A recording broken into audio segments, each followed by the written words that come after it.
So, magandang araw. Gagawa lang tayo uli ng video. Random topic lang din ulito. So, ganun pa rin. Nag-ano pa rin tayo. Nag-number scheme pa rin tayo. So, ngayong araw na to, nandito na naman ako sa mall kasi may ginagawa lang. May nakatupag. Tapos yun, meron akong tatlo na sinubukan. Yung isa may kasama. Yung isa naman yung papunta pa lang ako dito, sabi ko, you're sexy as fuck, what's your name? Tapos sabi, parang yung ganun. Alam mo, disadvantage din talaga maging pogi, no? Kasi parang na-intimidate sila. Although alam mo sa vibe na parang gusto ka rin nila, kaso nag-aalangan sila, 'di ba? Or yung iba yung category ko na pagka-pogi. Kasi tinanong ko na sa ChatGPT. Sabi ko doon sa ChatGPT, kung yung itsura ko ba makaka-hook up. Kasi parang pag kinakategory ng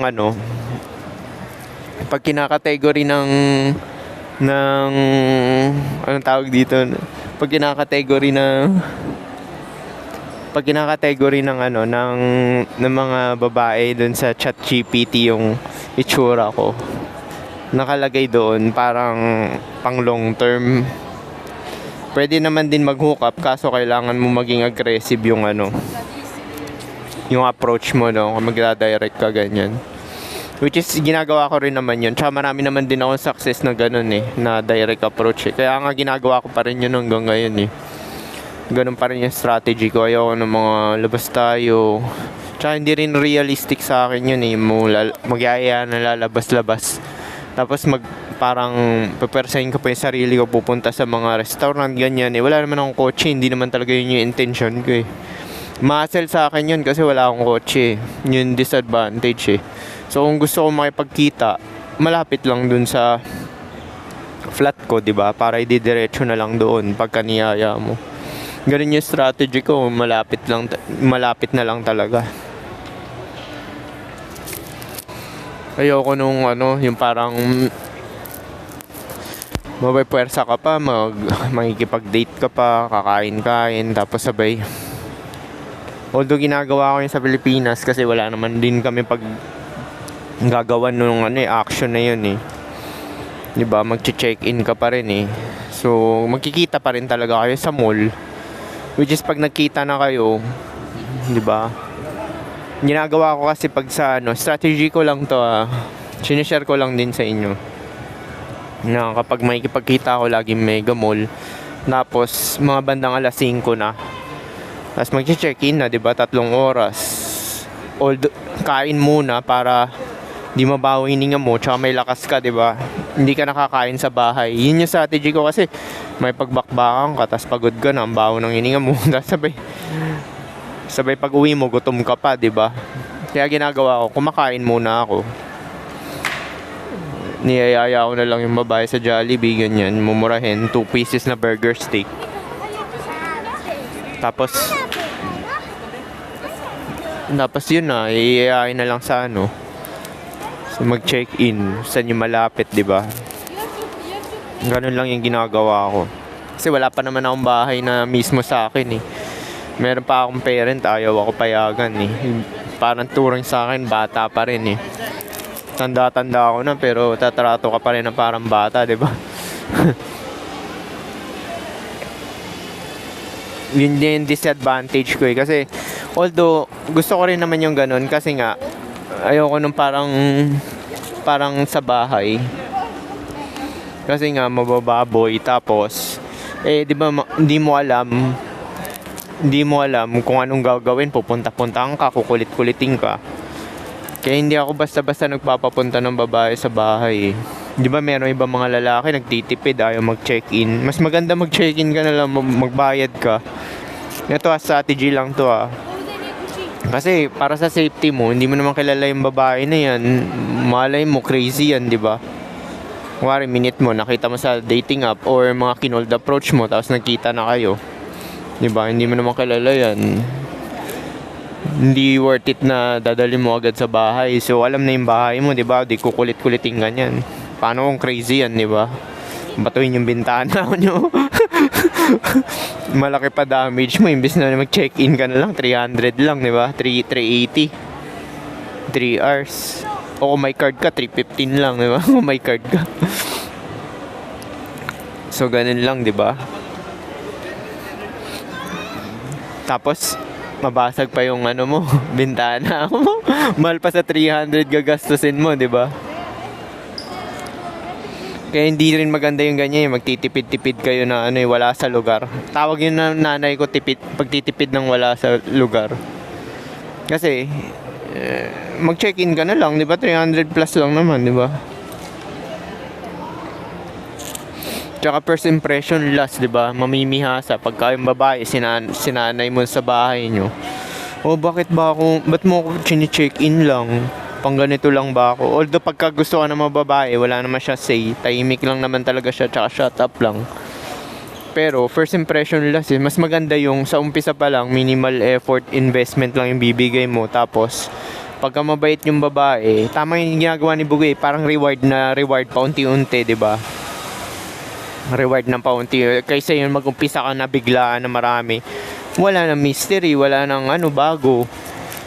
Tapos wala nang exciting sa'yo kasi binigla mo lahat na ng alas mo nilapag mo na di ba? Alam na bahay mo, kilala na kapatid mo, kilala na yung nanay mo, di ba?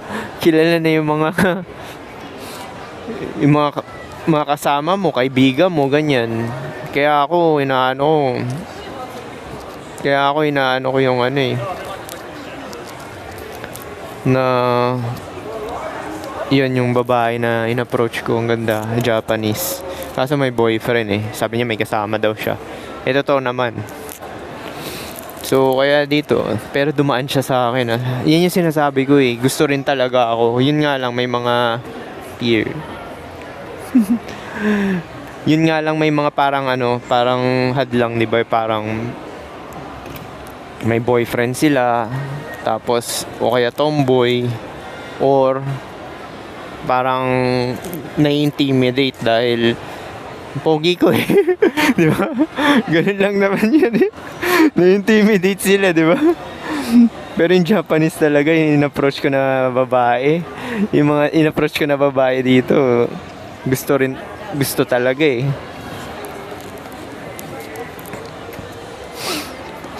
gusto rin talaga ako kasi lumapit siya kaso wala may boyfriend siya para talaga siya sa boyfriend niya.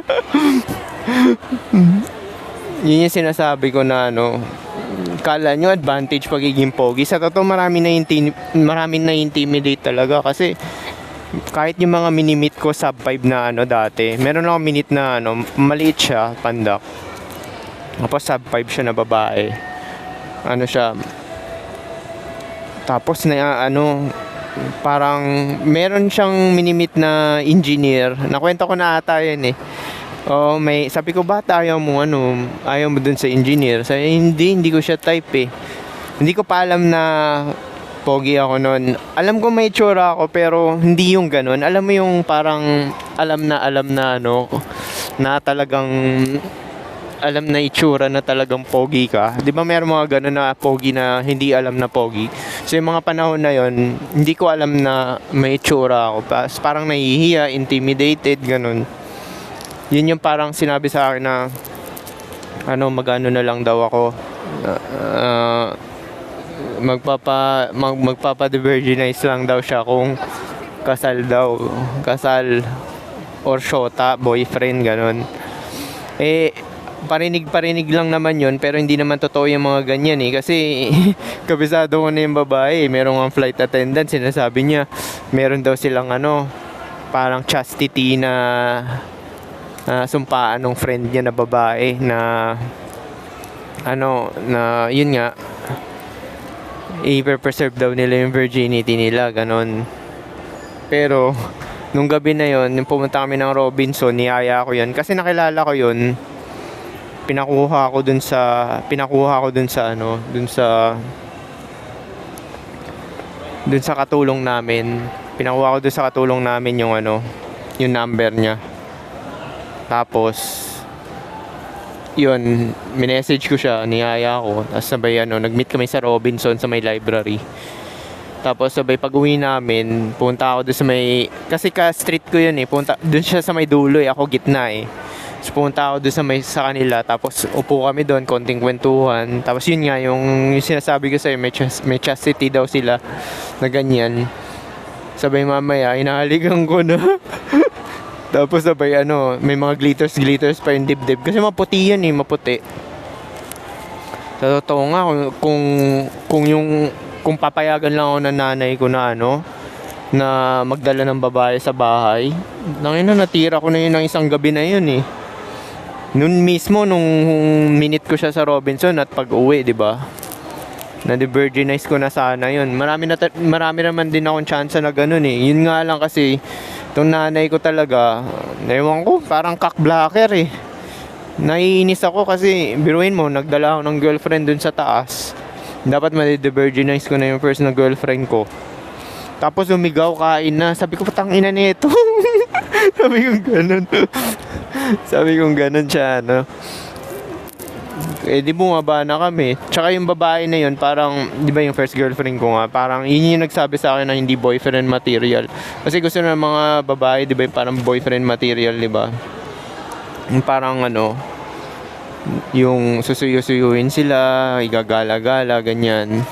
Ako kasi, parang ginagawa ko, niyayaya ko lang siya sa bahay, tapos gano'n, naghahalikan-halikan lang, gano'n. Siya rin nagturo sa akin kung paano mag-finger ng babae, yung first girlfriend ko Gina-guide niya yung daliri ko, tapos kung ilang daliri daw yung tapos sabay yung hinahawakan ko na yung kipain niya, andulas, tapos parang malambot. Parang syempre, ikaw, parang gigil ka na, gusto mo na rin siyang bembangin, di ba? Kaso nga lang, hindi mo magawa kasi nga, meron ko nanay na cock-blocker Yun ang hirap pagka wala kang nung mga time na yun, wala pa naman akong trabaho nung college pa yun, 19 pa ako nun Wala pa akong trabaho nun, wala pa akong pan-check-in, di ba? Tapos yung nagkakaroon na ako na nabibembang, may pang check-in na ako. Tangina, sweldo ko nun 5,000 lang. Tinitipid ko talaga para may pang check-in ako, di ba? Tapos check-in ko yung yung naging girlfriend ko.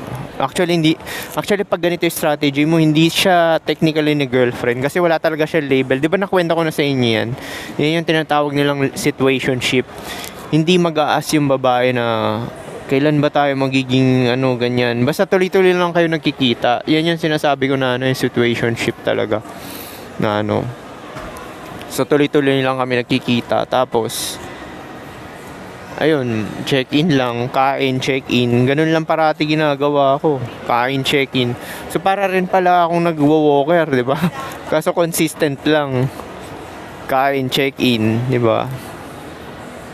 Yun lang naman Tsaka yung parang submissive na trato sa'yo, di ba? Parang trato ka na king.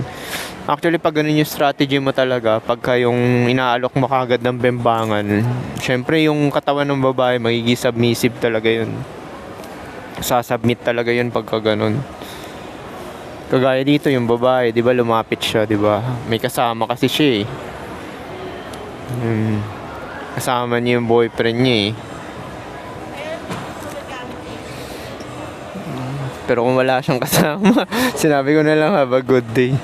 Sabi sa inyo, mahirap makahanap ng mga wala talagang walang shota, walang sabit. Tapos yung hindi nahihiya, yung confident. Kasi pag ako nag-approach ako, confident naman malapit rin naman talaga Nilalapitan ko rin ng malapit. Lalapitan ko na malapit, tapos sabay papakilala ako. Sinabihan ko ng Japanese na to, sinabihan ko na cute. Sinabihan ko lang siya ng cute parang yung mga iba na basta genuine yung pagkasabi mo. Hindi mo na kailangan ng mga uto-uto, mga pick-up lines, hindi mo kailangan yan. Diba? Gagawin mo lang is mag-approach ka, kahit ano pang gawin mo, mag-compliment ka parang kung ano-ano dyan. Kahit sabihin mo yung mga pick-up lines na basta genuine na galing sa'yo Hindi na ako, dati nagre-rehearse pa ako ngayon wala na Bahala na lang. Kung sino mahagip ko. Wala, may nagagip akong babae dyan. Kagaya kanina, kasi gothic yung suot niya, nakaitim siya, pareho kaming itim. So, nilapitan ko. Kasi malapit na malapit, you're sexy as fuck. What's your name? Sabi, ganun, yung puti yun eh. Mga kasing height ko siguro, matangkad lang sa akin ng onte.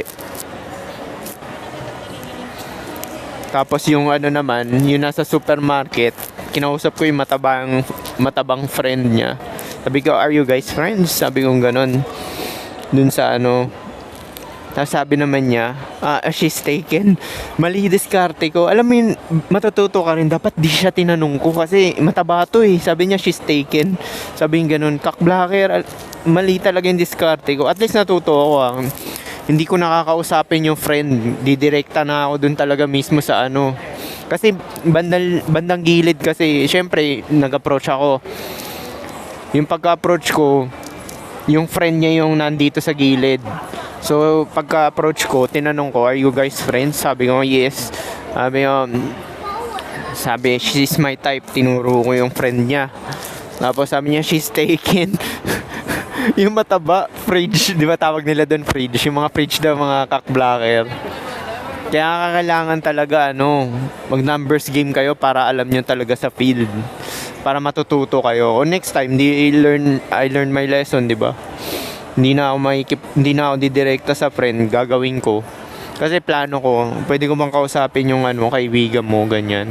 Kasi magkalayo kasi, nandun banda sa may Sasabihin ko na lang, pwede ko bang kausapin yung kaibigan mo? Sabi, she's taken, sabing ganun. Di wala. Diba? Ganun talaga eh. Tatawanan na lang sila.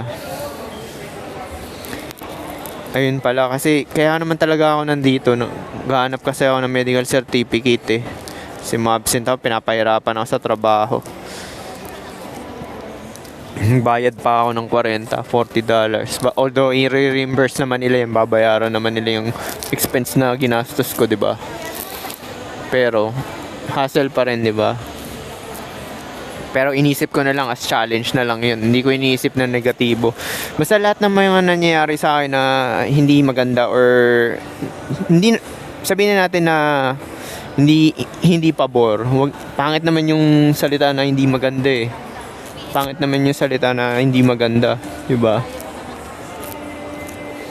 So, sabihin na lang natin mga challenges, 'di ba? Challenges. Kasi naniniwala naman ako diyan. Noong umaga medyo naiinis pa ako. Sabi ko, hinahassle ako nito. Sabi ko ganun.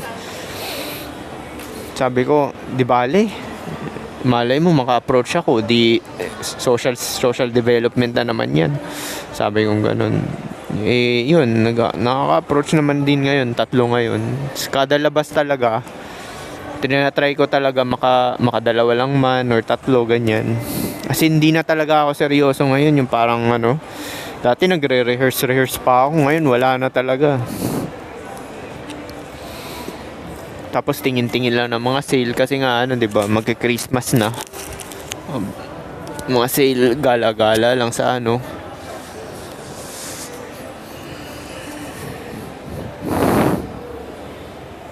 ito, may Pinay dito. Hi, miss. Hi, miss. May kausap kasi, hindi ko makausap eh. Ito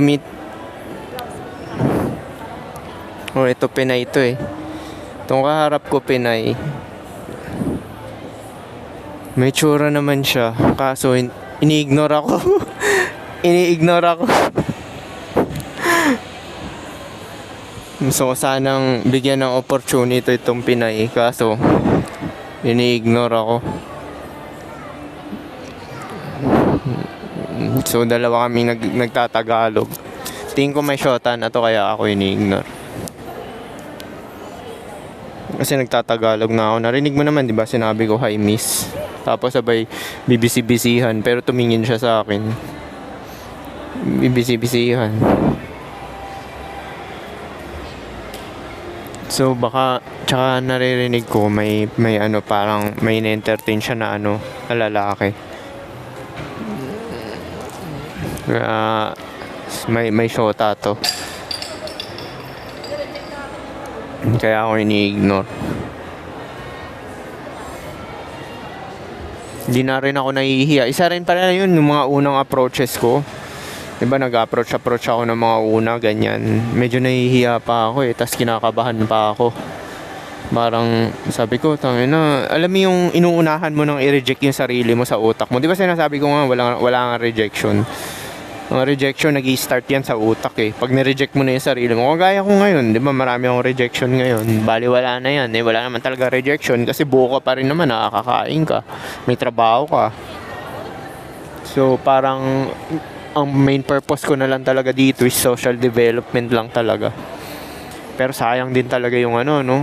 Yung Japanese talaga kanina. Kasi lumalapit siya sa akin, gusto niya ako eh. Parang, nakita ko yung boyfriend niya sa likod, lumalapit siya sa akin na ano, sabi ko sayang tong ano na to, may shota lang talaga eh.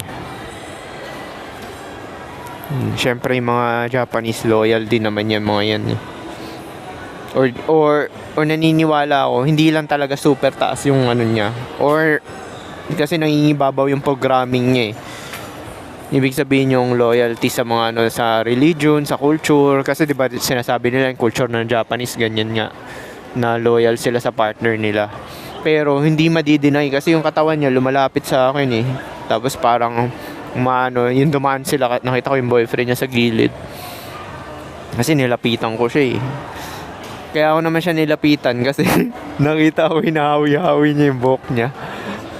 Parang iniikot-ikot niya. Sabi ko, ang ganda nitong babae na to. Lapitan ko nga. Sabi ko, hi, excuse me. Mga parang swabihan lang. Tapos sabi niya, he's with someone. Tapos halata yung English niya, parang barok pa, parang broken English.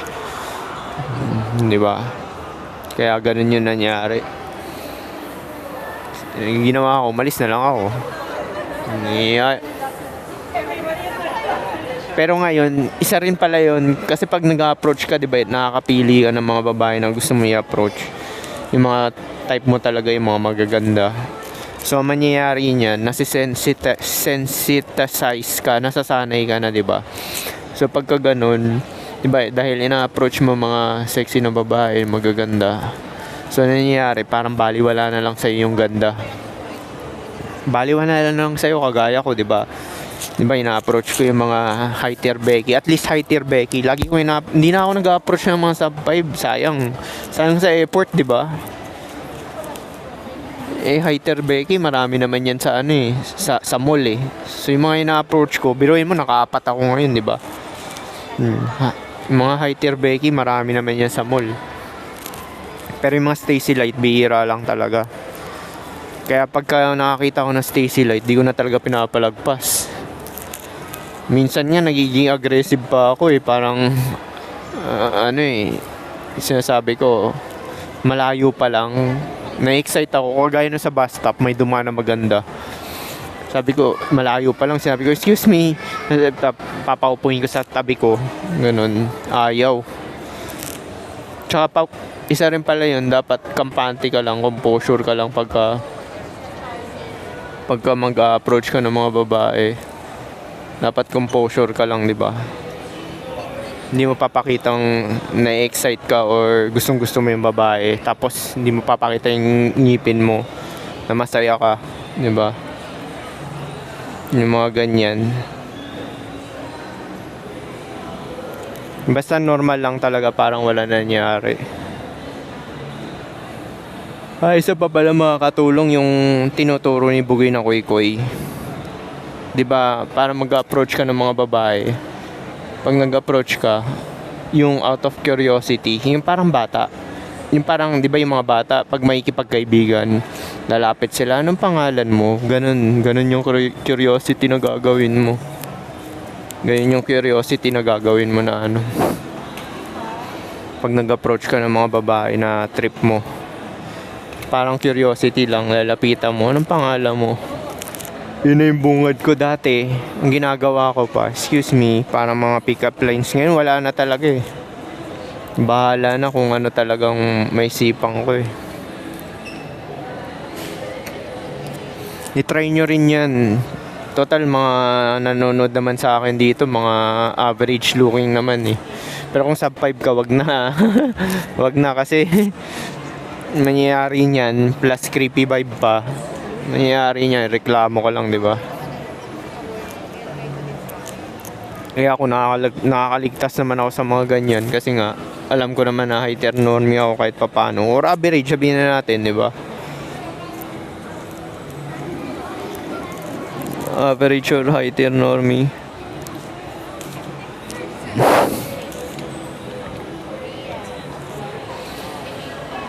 Kaya kahit magsabi ako ng sexy, di ba? Alam mo sa totoo, yung pagsasabi mo ng sexy, offensive yan eh, parang parang sexual, di ba sexual masyado? Parang off the board na yun eh. Pero ako, yun yung lagi ko sinasabi. Na sinasabihan ko lagi na sexy. Kasi para malaman ko kaagad kung magbaback out yung babae or hindi. Para matest mo, di ba, kung gusto ka o hindi. Ganun lang naman yun eh. Hindi ako yung parang pero minsan nagsasabi rin ako ng cute. Basta genuine talaga. Yung totoo talaga na hindi halong pick up lines lang or kung ano-anong pang bullshitan, 'di ba? So, yun, ano pa bang itatopic natin? Siguro dahil single ako ngayon, anong maganda i-topic? Yung kapayapaan na lang uli. Kasi, biruin mo, ito may share ako sa inyo. Nababahala ba ako na magiging single ako habang buhay? Sa totoo, hindi ako nababahala eh. Kasi naniniwala din naman ako sa cycle dahil nagtatry ako. Or kung wala akong makuha sa pag-approach ko, at least nagtry ako. Tsaka, ang mangyayari is, magpaparami akong pera, 'di ba? Para magwo-walker game na lang ako. Magwo-walk na lang ako, tapos bibira na lang ng mga walker. Tapos pasine-sine. Actually, ini-imagine ko na nga eh. Paano kaya kung hindi na ako nagtatrabaho, 'di ba? Diba? Kung hindi na ako nagtatrabaho, ano kayang gagawin ko sa oras ko? Siyempre, magte-train ako niyan 3 times a week. Tapos, lalabas ako ng bahay, bibili ka ng mga pagkain, di ba? Pero sa totoo, gusto ko pa rin talaga may kasama eh, para pagsisilbihan ako eh. Para magagawa ko talaga ng full na Kasi pag nagkatulong ako sa Metro Manila, yung mga katulong sa Metro Manila, di mo pagkakatiwalaan, pwede ka nakawan eh, tapos sisibat na, di ba? Kaya isa pa yun eh, kaya parang gusto ko pa rin talaga ng companionship eh. Kasi yung companionship na trusted mo, 'di ba? Kasi nabivet mo 'yan dahil binibembang mo parate. Pagkatulong, dami kasing katulong na si Raulo eh. Minsan nga meron nga one day lang eh, 'di ba? Nagkaroon na rin kami ng katulong dati na magnanakaw, ninakaw yung cellphone ko. Tapos umalis na. Hindi lang naman tumagay na lang 2 linggo, di ba? Ganun yun eh. Kaya parang open pa rin talaga ako sa companionship kung meron ako mahahanap. Ganda na itong inchik na to, no? Lapitan ko to. Kaso may kasama siya eh. Pero tumingin to sa akin eh bago siya umupo. Siguro after na ito, lalapit ako sa kanya. After ko na itong video na to, lapit ako sa kanya para yung parang curiosity lang.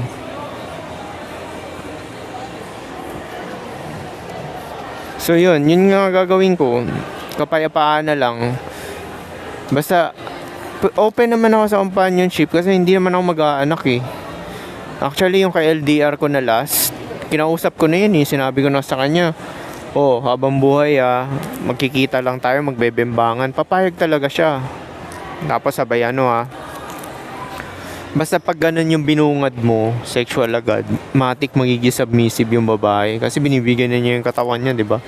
Hindi magsisinungaling yung katawan niya, yung submissiveness. Kasi subconscious yan, yung katawan na yung lumalapit, katawan na yung yung parang nagsasubmit, di ba? Ganun lang naman yun eh. Kaya pumapayag siya. Sabi ko, kaso, yun nga, dinispatch ako nga yun dahil sa basta hindi ko na pwede ikwento, di ba? So, ganun nga. Kahit anong plano mo or kung papatirahin ko man yung babae sa bahay, ang gagawin ko, hiwalay kami ng kwarto, di ba? Para walang familiarity. Tsaka hindi rin ako nakakatulog na may katabi, sa totoo lang. Parang lagi ako nagigising pag may katabi. Mas gusto ko talaga na wala akong katabi. Tsaka ihi pa ako ng ihi. So pagka isa pa yun, pag yung kasama ko, meron akong kafubo, di ba, humihilik. Yung mataba, na kwento ko sa inyo, humihilik. So sabi ko, hindi ako makatulog. Hindi ako makatulog nun.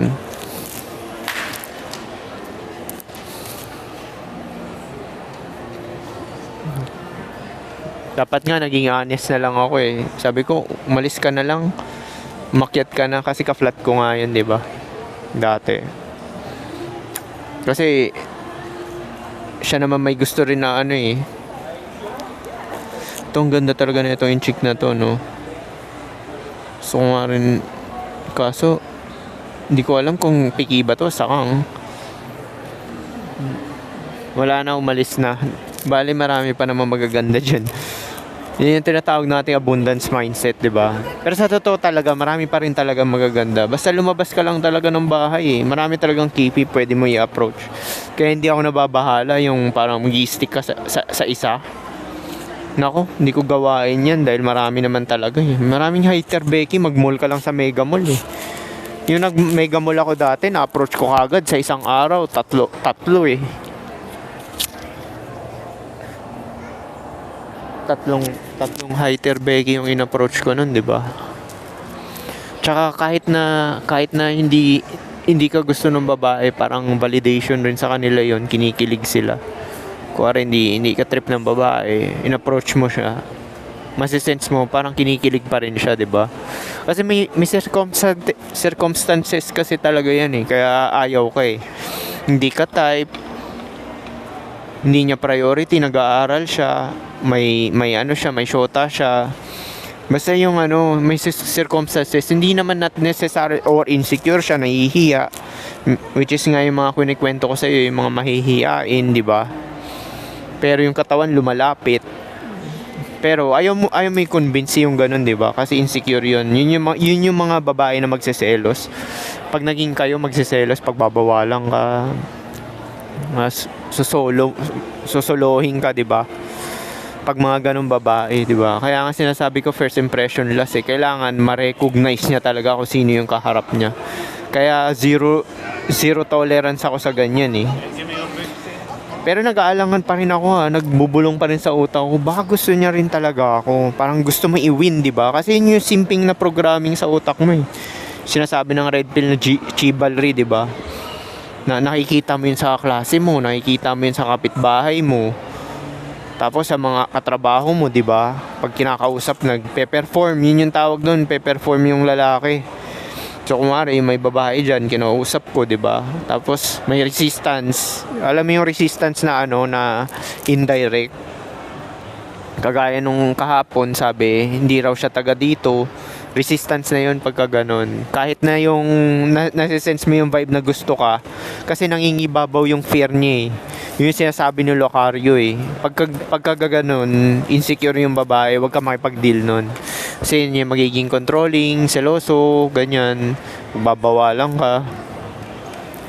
Kaya wag mo na i-win yung mga ganun, pakawalan mo na. Although nagbubulong pa rin sa isip ko, 'di ba? Sinasabi pa rin sa utak ko na baka konting kumbinsi lang, RL, konting kumbinsi lang.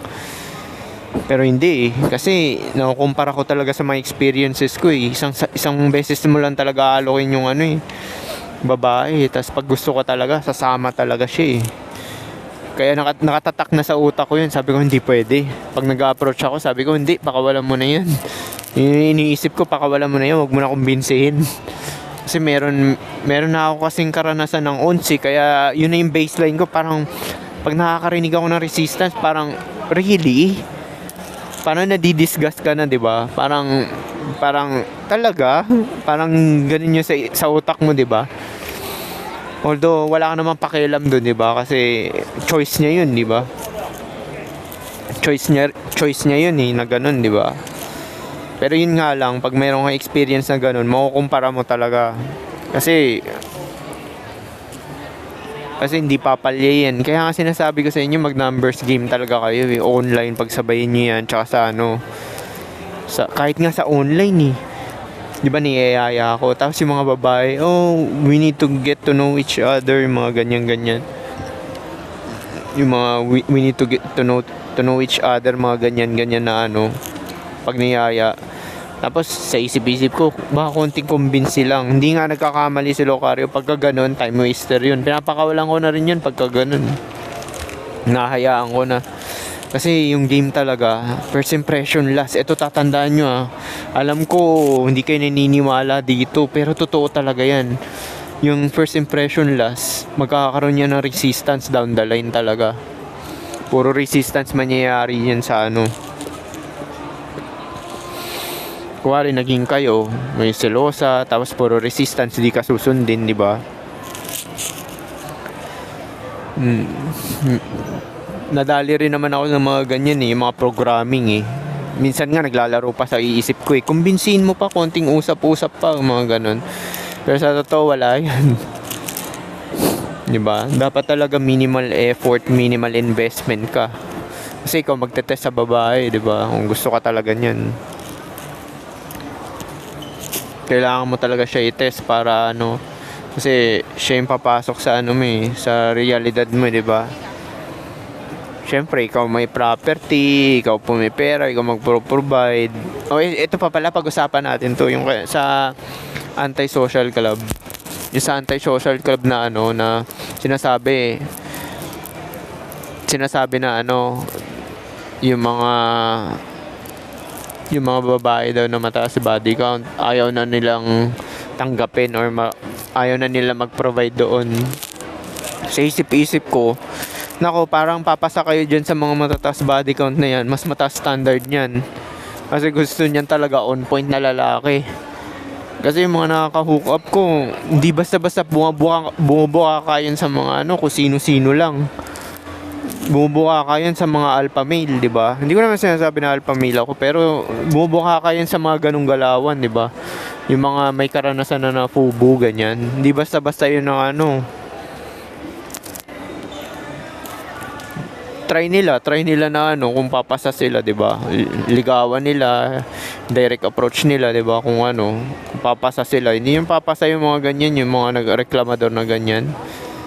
Isang mindset rin yun kaya nga ayaw ng babae sa kanila kasi nga may limitation na sila na belief. Ayoko na mataas body count, hindi magsasubmit yung mataas body count. Sino may sabing hindi magsasubmit yung mataas body count? Magsasubmit yun Kaya nga walang competition one of one ka So pag iniisip mo na may ka-competition ka na hindi magsasubmit yung babae mo, hindi talaga magsasubmit kasi POV mo kipi, hindi sarili mo Dapat conceited ka mag-isip. Isipin mo, isipin mo ganito, swerte nga itong babae na to, binibembang ko pa siya Swerte nga itong babae na to, na-experience niya ako dahil ako yung pinaka down to earth na lalaki. Dapat ganun kayo mag-isip, di ba? Swerte nga itong babae na to, on point ako.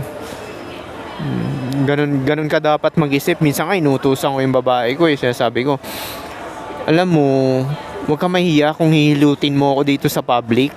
Matutuwa pa nga yung mga, mahihigit pa nga yung mga tao na nakatingin na gusto ko tong babae na to kasi submissive. Ano kaya nakita nito sa lalaki na to? So, dalawa kami tataas value, di ba? Pag sumusunod siya sa utos ko, di ba? Yun yung sinasabi ko na sa inyo. Tsaka yung mga ayun pa pala, hindi rin magsasubmit nyo dahil mataas body count. Sino may sabi? Yung mga nakakapubo ko, lagpas na yung 10 na nun diba? Hindi ko lang sila ini-instructan kaya nagiging may resistance pero mga una nagsasubmit talaga sila. Pero syempre kasi hindi mo naman sila kinokontak, hindi mo sila nililid, sila na magte-take over, di ba? Which is okay lang naman kasi wala naman talaga akong balak may pagrelasyon sa kanila Kaya ganun So paano? ilang minuto na to. 40 minutes, yun lang siguro. Peace.